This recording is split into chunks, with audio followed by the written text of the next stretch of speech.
स्वागत है आपका नेशन इंस्पायर्ड चैनल में। आज की कहानी एक बहुत ही महत्वपूर्ण विषय पर है, तो चलिए कहानी शुरू करते हैं। कहानी पसंद आए तो सब्सक्राइब और कमेंट में नमो बुद्धाय जरूर लिखें। कुछ लोग जीवन में बहुत बोलते हैं, वो कभी भी शांत बैठ ही नहीं सकते। उनके जुबान हमेशा चलती ही रहती हैं। वह हर वक्त कुछ ना कुछ बकबक करते ही रहते हैं और वो अपने आप को बहुत ही बुद्धिमान समझते हैं। लेकिन जो सच में बुद्धिमान होते हैं वो शांत रहते हैं। वो हमेशा सोचते हैं कि उन्हें कम से कम बोलना पड़े, लेकिन बेवकूफ इंसान बहुत बोलता है। वह कभी शांत नहीं रहता। वो अंदर से इतने चंचल होता है कि ना चाहते हुए भी वो हमेशा कुछ ना कुछ बोलते ही रहता है। ज्यादा बोलने की बीमारी अक्सर इंसान को मुसीबत में डाल देती है और कभी कभी तो ज्यादा बोलने से हम खुद को ही दुखी कर लेते हैं। इसीलिए हमें शांत रहने की आदत डालनी चाहिए। एक बार की बात है, पुराने जापान के सबसे भी और प्रसिद्ध बौद्ध मठ में एक जवान बौद्ध भिक्षु रहता था, जो कि उस समय के सबसे विख्यात और सम्मानित जैन मास्टर का शिष्य था। वो बौद्ध मठ में जैन मास्टर की सेवा करता और उनसे जैन की शिक्षाएं लेता था। वो उनका अभ्यास करता। वह नौजवान बौद्ध भिक्षु बहुत ही होशियार, मेहनती और अपने कार्यों के प्रति ईमानदार था। वह जैन मास्टर के द्वारा दी गई हर एक शिक्षा का पूरे लगन के साथ अभ्यास करता और पूरी ईमानदारी के साथ उनका पालन भी करता था। वह कभी भी अपने गुरु को शिकायत का कोई अवसर नहीं देता था। इसीलिए जैन मास्टर भी उससे बहुत खुश और संतुष्ट थे। दिन जैन मास्टर ने अपनी उस शिष्य को एक बहुत ही महत्वपूर्ण काम देने का निर्णय किया। उन्होंने उसे अपने पास बुलाया और उसके हाथों में एक पत्र देते हुए कहा, तुम्हें इस पत्र को जितना जल्दी हो सके क्योटो शहर में रह रही इसके असली मालिक तक पहुंचाना है। लेकिन याद रहे, किसी भी हालत में यह पत्र तुमसे खोना नहीं चाहिए और ना ही किसी दूसरे व्यक्ति के हाथ लगना चाहिए। इस पत्र का जल्द से जल्द इसकी सही मालिक तक पहुंचना आवश्यक है, क्योंकि इसमें हजारों लोगों की जिंदगी और मौत का सवाल है। मास्टर का आदेश मिलते ही वह बिना एक क्षण गंवाए अपने काम में लग गया। उसने रास्ते के लिए भोजन लिया, अपनी तलवार उठाई और घोड़े पर सवार होकर निकल पड़ा। पत्र को उसके मालिक तक पहुंचाने के लिए वह अपने घोड़े को तब तक तेजी से दौड़ता रहा जब तक वह एक बड़ी सी नदी के किनारे नहीं पहुंच गया, जिसे पार करने के लिए एक संकरा सा पुल बना हुआ था। उस पुल के दूसरी तरफ एक समुराई योद्धा अपनी तलवार लिए हुए, जिसने पहले 100 लोगों से युद्ध करने की कसम खा रखी थी। जो उस पुल को पार करेंगे उसको उससे लड़ाई करना ही पड़ता। अब तक मैं वहां से गुजरने वाले 99 लोगों से युद्ध करके उन्हें मौत के घाट उतार चुका था, और अब वे यहाँ से गुजरने वाले आखिरी 100वें व्यक्ति का बड़ी ही बेसब्री से इंतजार कर रहा था, जिसे युद्ध में मौत की नींद सुलाकर वे अपनी प्रतिज्ञा पूरी कर सके।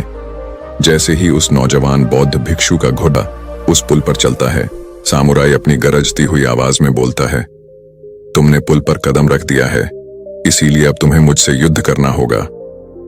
अपनी तलवार निकालते हुए वह चिल्लाया, मरने के लिए तैयार हो जाओ।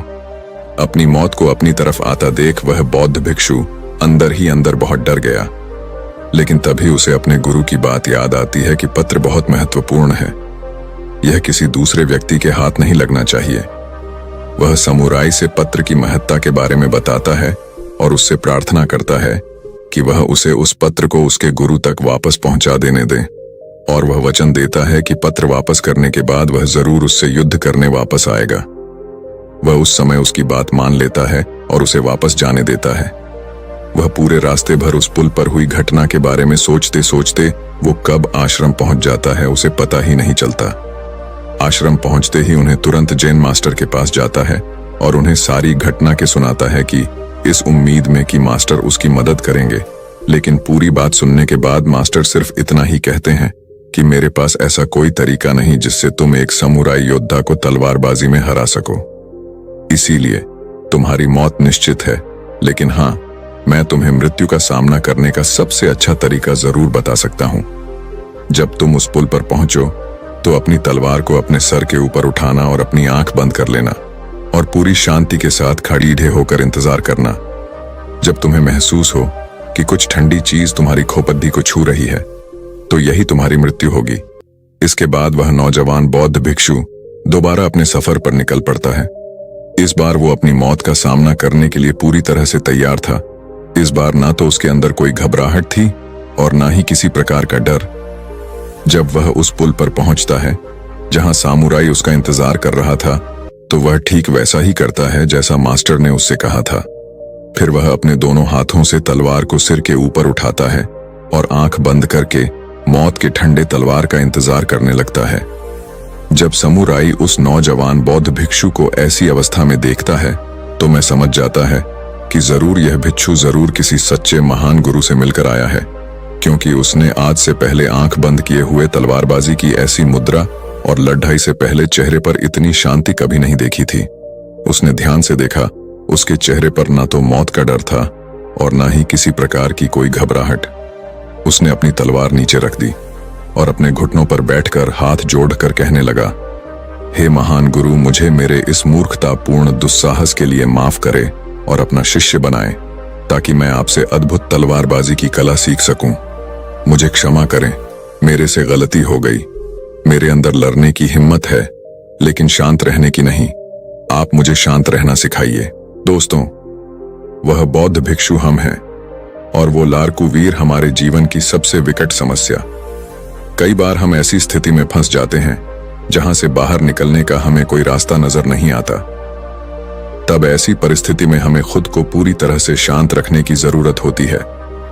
सोचिए, अगर उस जवान भिक्षु ने उसके सामने अपने प्राणों की भीख मांगी होती या उसके सामने रोया होता तो बहुत बड़ी संभावना थी कि समुराई उस पर हंसता और अगले कुछ ही पलों में उसे टुकड़ों में काट देता। या फिर अगर उस भिक्षु ने डर कर घबराहट और जल्दबाजी में सामुराई पर हमला कर दिया होता, तब भी उसकी हार निश्चित थी। लेकिन उस नौजवान ने इतनी शांति और स्थिरता के साथ उस समुराई का सामना किया और इतने उच्च कोटि के आदर्श जिनका परिचय दिया कि उस समय वो उस समय से भी बेहतर हो गया और परिणाम स्वरूप उसके सामने चुप हो गया, क्योंकि एक समुराई होने की वजह से उसने तुरंत यह महसूस कर लिया कि उसका सामना उससे भी अधिक जेन का अभ्यास करने वाला है। इसीलिए कहते हैं, शांत रहना सीखो, चाहे परिस्थितियां कितनी भी खराब क्यों ना हो। इस नौजवान की कहानी को याद रखना और जब भी कोई मुसीबत रूपी समुराई आपके सामने आए तो अपनी आंखें बंद करो और शांत हो जाओ। मुझे उम्मीद है आपको वीडियो पसंद आई होगी। वीडियो अच्छा लगे तो चैनल नेशन इंस्पायर्ड को सब्सक्राइब करके बेल आइकॉन ऑन कर लें और कमेंट में नमो बुद्धाय अवश्य लिखें। फिर मिलते हैं अगले वीडियो में, तब तक के लिए धन्यवाद। नमो बुद्धाय।